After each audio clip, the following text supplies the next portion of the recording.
I wanted to talk about some big buck scrape behavior.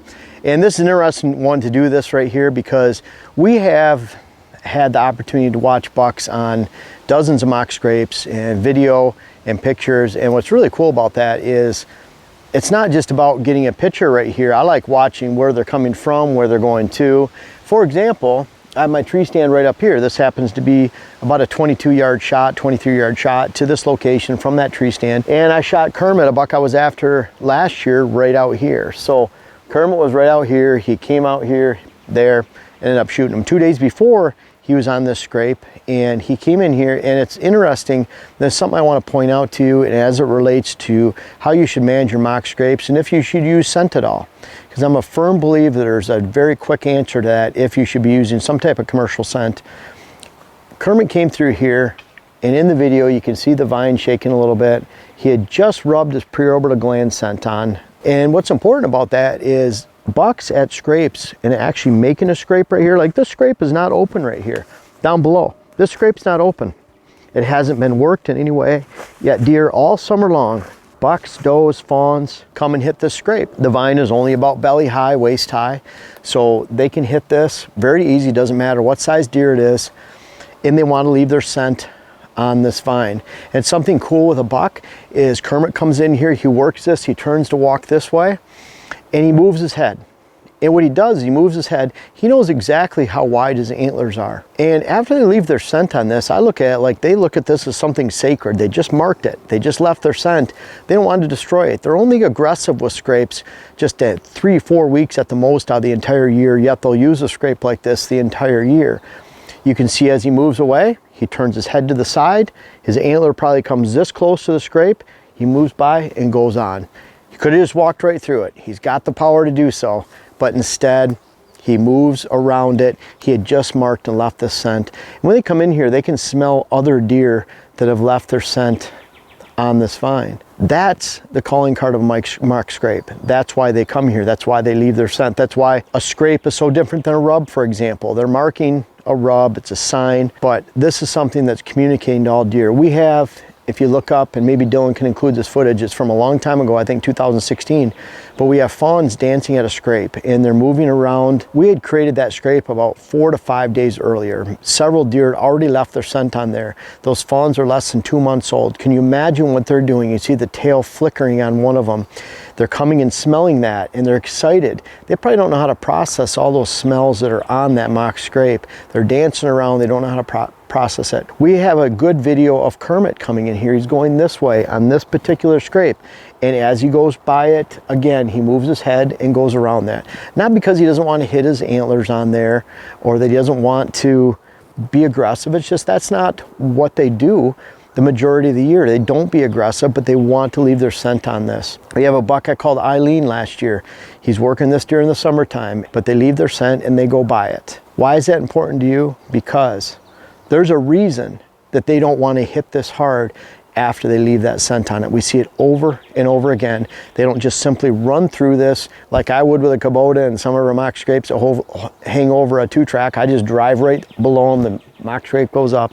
They have the ability to do that. They do that with brush all the time. A big old buck can plow through saplings and brush, get back into a very thick bedding area, and they'll do that consistently. So if it's so important that he doesn't even want to hit his antlers on this when he walks by, I mean, it's really cool that they even know exactly how wide their antlers are. But if they don't want to hit their antlers on this, there's a reason why.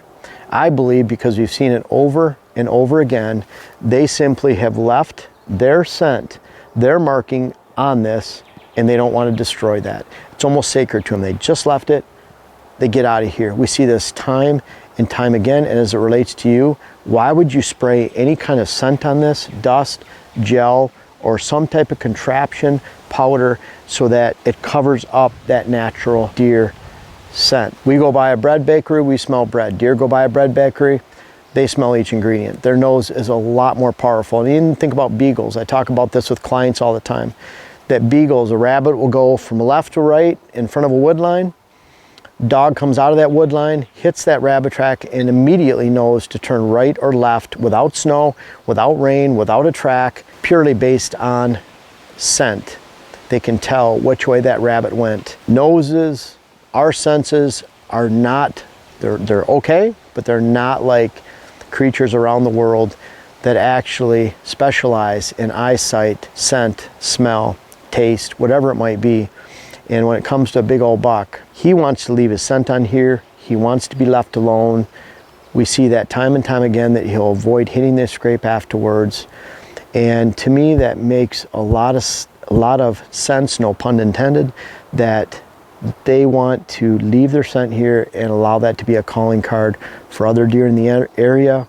And what we found, the best mock scrape scent that you can have out there is the accumulation of scent from other deer, not some commercially applied scent that you can I'll likely never have a scent sponsorship. And there's so many people in the hunting industry that'll support a product or promote a product even though they don't believe in it. And I'm not one of those. And so when we're analyzing these scrapes, that's what I find. And what that means for your mock scrape setup. We have this mock scrape. There's a trail going this way, coming to this intersection, and there's a trail coming this way.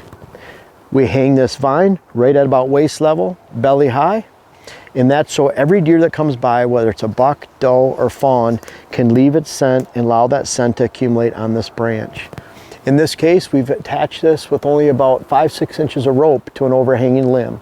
In that case, where you have a lot of limbs right here and a lot of branches, then just a 4-foot vine like this is appropriate. If we were hanging this from a line that was between two trees, that line was 12-14 feet in the air instead of 7 feet in the air, then I might use a 6 or 7 foot vine because it looks more natural. You don't want just a stick hanging there.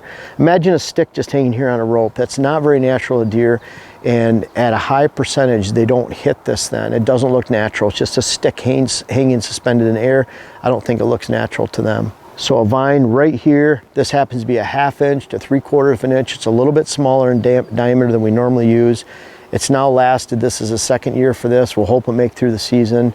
And if anything, worse comes to worse, we can just add a new one right up here.